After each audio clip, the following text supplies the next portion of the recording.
pengurus organisasi bahwa al-jam'iyah yaitu suatu wadah perjuangan.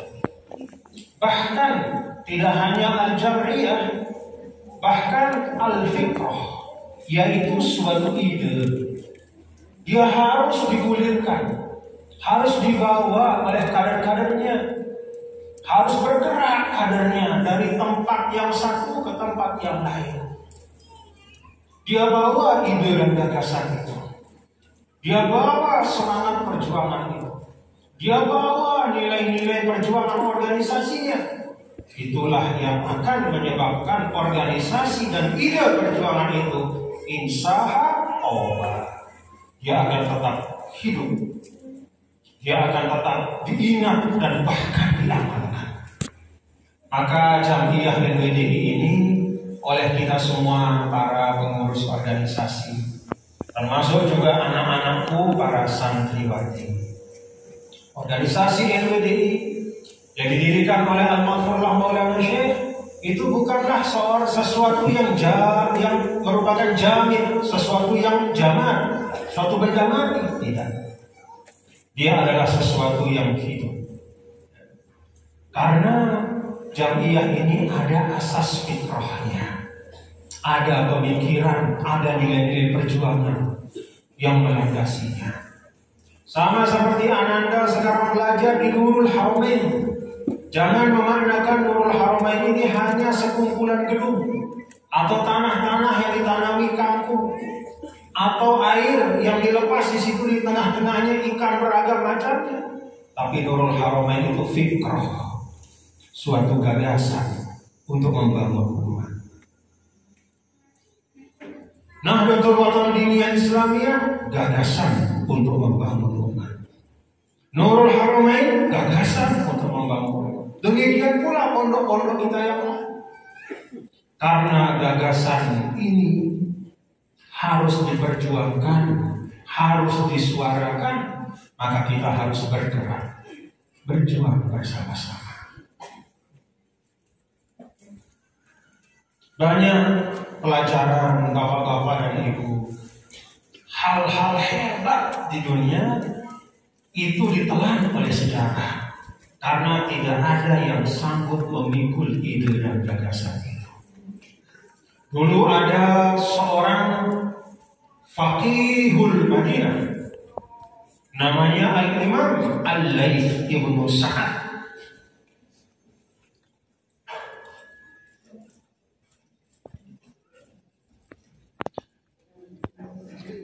Seorang yang sangat hebat, alim. Bahkan kata Imam Syafi'i, afqahu min Malik, lebih hebat ilmu fikihnya dari Imam Malik. Tetapi tidak ada orang hari ini bermazhab dengan mazhab beliau, karena tidak ada muridnya yang mengemban, membawa ajaran gurunya. Tidak ada yang mencatat dan menulis. Tidak ada yang bergerak dari satu kota ke kota yang lain untuk menyebarkan ajaran gurunya. Akhirnya sehebat apapun, wa illam yajri lam yatibi. Ibarat air yang bersih, murni, dia diam, diendapkan, lama-lama pasti akan bergugur.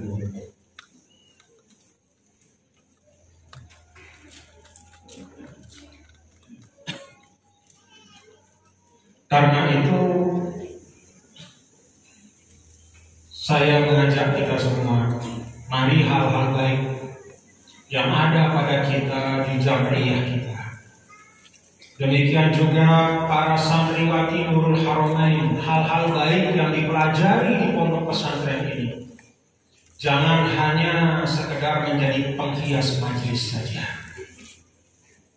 Dulu Al-Maghfurullah Maulana Syekh sering mengingatkan bahwa apa-apa yang kita dengar harus kita sampaikan. Beliau mengutip hadis Rasulullah SAW, "Farubba muballighin aw 'amin sami'." Orang yang mendengar sampaikan kepada yang lain, Karena bisa jadi yang lain itu lebih mengerti daripada yang langsung mendengar. Dan seterusnya.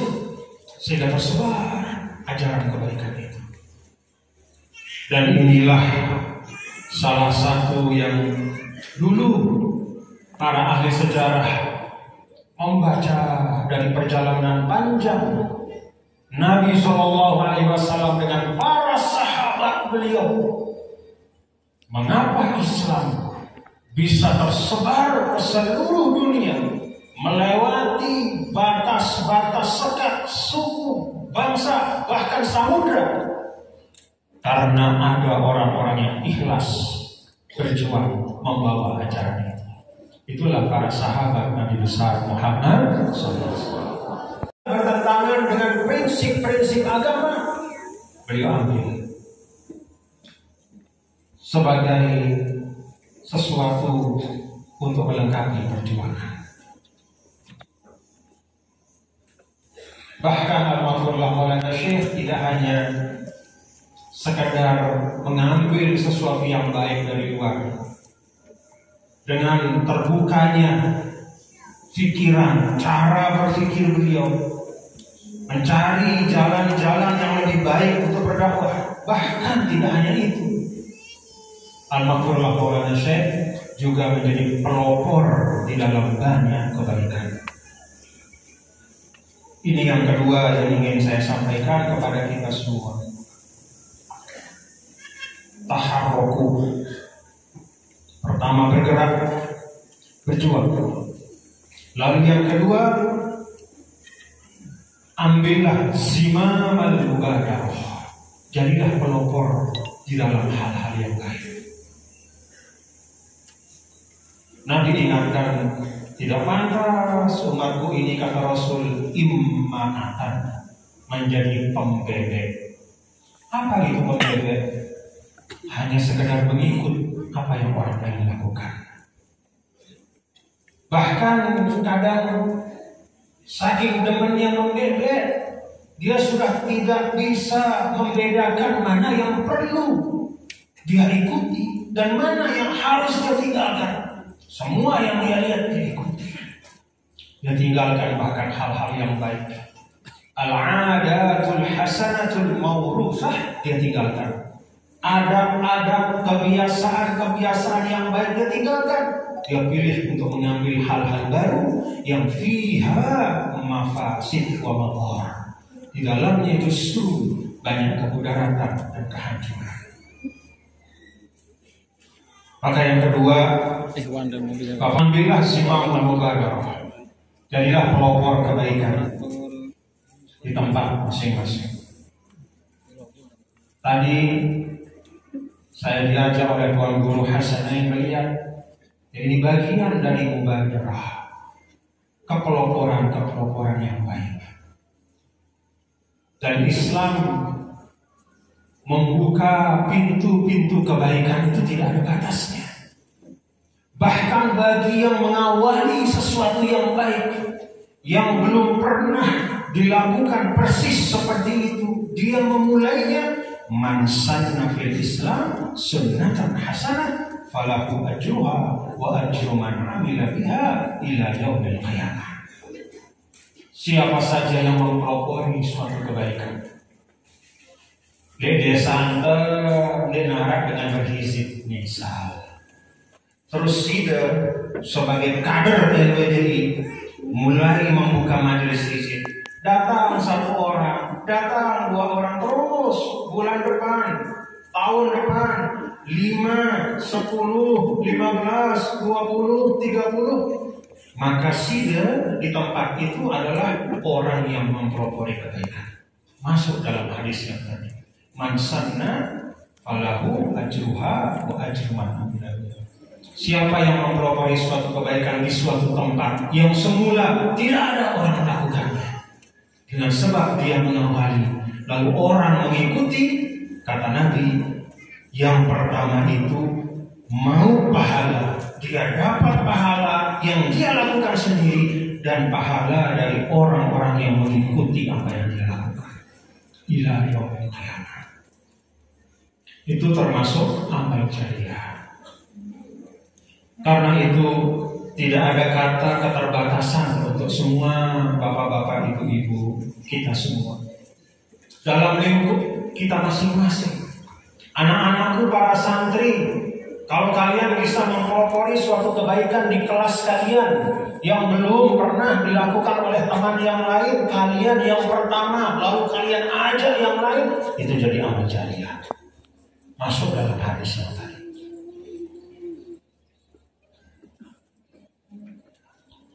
Dan apa Bapak Ibu, kepeloporan itu adalah menjadi ruhul jamiyah. Ini adalah ruh dari NWDI. Tanpa kepeloporan tidak ada NWDI. Muallimin itu kepeloporan, NWDI itu kepeloporan, NBDI juga kepeloporan. NWDI madrasah klasikal pertama untuk laki-laki, NBDI madrasah klasikal pertama untuk kaum perempuan di bumi Selatan. Itu ruh NWDI dari awal, mempelopori.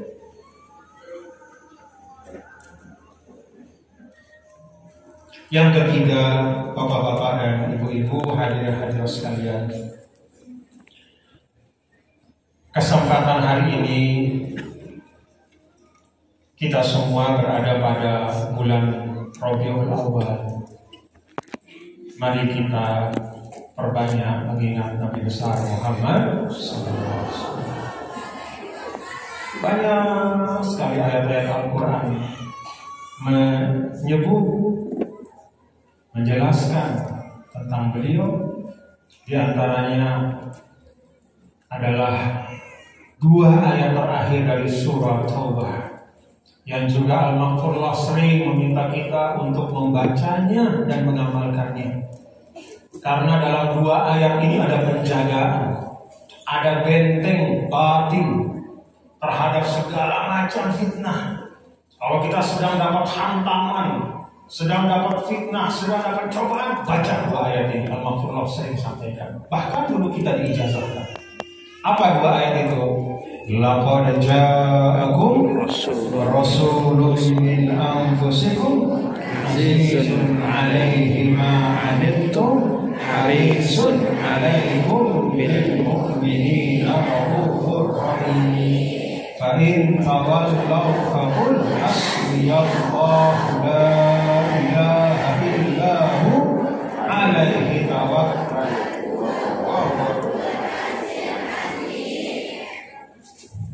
Ini benteng.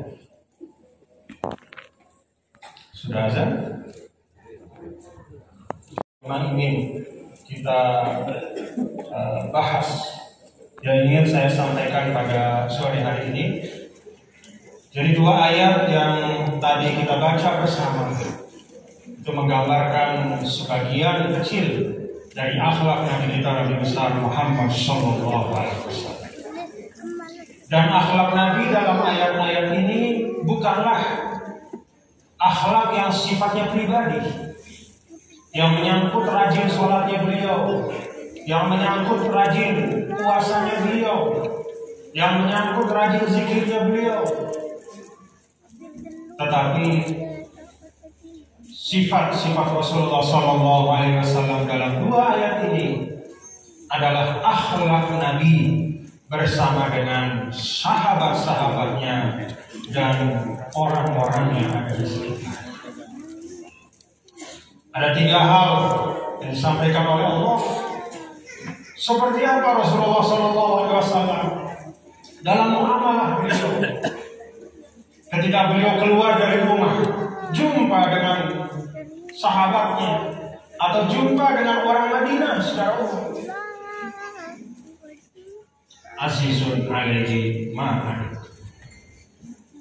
Nabi SAW itu orang yang tidak pernah mau menyulitkan orang lain. Itu akhlak Rasul. Orang yang bahkan kalau melihat ada kesulitan yang sedang dirasakan oleh orang lain, maka Nabi berusaha dengan apa yang beliau mampu untuk melepaskan kesulitan orang. Ada sahabatnya yang masih berstatus budak. Nabi kumpulkan sahabat-sahabat yang berharta. Ayo kumpulkan uang, kumpulan kenteng untuk tertebus batur tadi semeton saudara kita ini, supaya dia tidak menjadi budak lagi, tapi menjadi orang merdeka. Ada gurim, orang yang terlilit hutang, datang ke Rasulullah SAW, didenden tangannya ke masjid. Lalu Nabi mengatakan, siapa yang mau dapat bagian surga? Sekarang saatnya. Sayyidina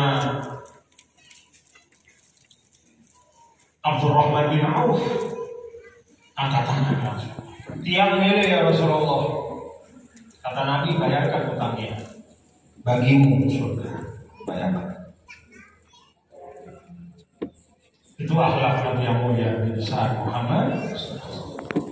Karena itu di dalam hakul muslim ala muslim, dalam sebagian riwayat disebutkan situn, ada 6 di antara 6 hak seorang muslim atas muslim yang lain. Kalau dia sakit, kita jenguk. Kalau dia meninggal, iring jenazahnya, supaya keluarganya tidak merasa sendirian dalam duka, supaya ada hiburan buat keluarga yang ditinggalkan. Itu akhlak Nabi besar Muhammad. Mari kita amalkan, saling melihat satu sama lain, apa yang bisa kita ulurkan sebagai bantuan, kita bantu. Minimal kalau ada kesusahan hatinya, kita hibur. Kalau sedang terhimpit, maka kita lapangkan. Termasuk bahkan dalam majlis, di dalam Al-Quran sendiri disebut, idza qila lakum tafassahu fil majalis fafsahu yafsahillah. Kalau kita ada di majlis, lapangkan supaya orang bisa duduk di samping kita. Itu akhlak. Akhlak yang dicontohkan oleh Nabi besar Muhammad. Yang kedua, harisun alaikum. Nabi SAW selalu mengajar, memfasilitasi sahabatnya mendapat ridho Allah. Harisun alaikum. Maka semua amalan-amalan yang Nabi terima dari Allah itu selalu disampaikan kepada umatnya. Tidak ada yang disembunyikan oleh Nabi, kecuali yang memang khusus untuk Rasul. Semua doa-doa yang Allah ilhamkan kepada Rasul dibagi kepada kita. Zikir-zikir dan wirid-wirid sebelum sholat, setelah sholat, dan semua amal-amal yang Allah Ta'ala berikan petunjuknya kepada Nabi dibagi kepada kita. Yang wajibnya diberitahu, yang sunnahnya juga diberitahu, yang bahkan kamaliyatnya untuk menyempurnakan juga diberitahu. Coba, ibadah sebelum sholat namanya wudu. Nabi SAW memberitahu tentang wudu itu tidak hanya wajibnya, tidak hanya memberitahu kita contoh apa yang ada dalam Al-Quran. Idza qumtum ila sholati faghsilu wujuhakum wa aydiyakum ila al-marafiq wamsahu bi ru'usikum wa arjulakum ila al-ka'bayn. Tidak hanya itu, ila akhir ayat. Bukan hanya menceritakan, menggambarkan yang wajibnya, tapi bahkan Nabi SAW mengajarkan tuntunan untuk sunnah-sunnahnya. Al-madmadah wal istinsyaq, kumur, masukkan air ke hidung untuk dibuang, cuci tangan sebelum semua. Diajarkan kita untuk isbal, menyempurnakan wudhu, tidak hanya yang kena yang wajib tapi dilewati sedikit. Kalau basuh tangan jangan pas batas siku tapi lewatkan sedikit, sepertiga dari apa namanya? Siku, ya siku bagian atas. Lewatkan, itu isbal. Itulah Rasul Sallallahu Alaihi wasallam li ummatihi. Itulah keinginan Nabi untuk selalu memberi kebaikan, memberi petunjuk jalan kebaikan, supaya umatnya itu ramai-ramai rembak-rembak taman surga. Alhamdulillah. Rasa kasihan.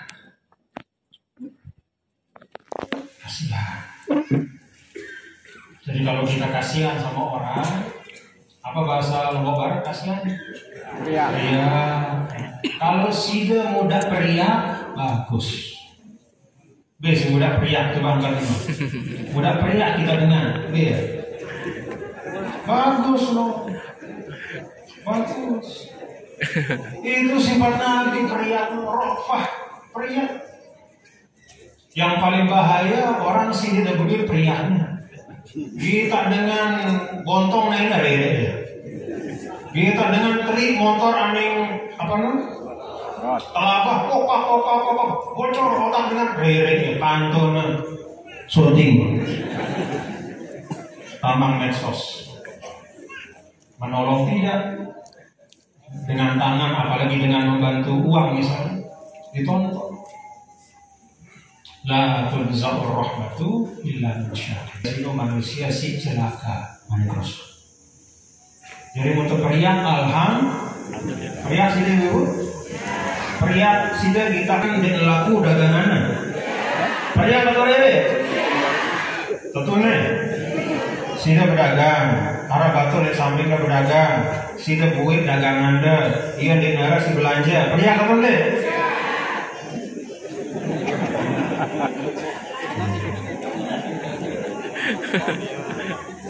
Sudah jadi guru, dulu sudah sertifikasi guru, barang batur dah, sudah mau IND, pria sudah, betul, nah, silahkan kita uji periak itu sama diri kita. Mau narik periak, nah berarti alhamdulillah kita masih diberikan bagian dari akhlak Nabi kita, Nabi besar Muhammad sallallahu alaihi wasallam, mengasihani orang yang pantas dikasihani.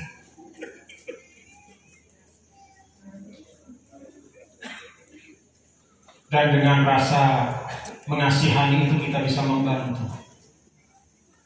Kalau ada yang misalnya yang tidak lulus, kita bantu dengan cara, mari kita ajarkan. Kalau dagangan kita laku, dia tidak laku, beritahu caranya supaya dagangannya laku.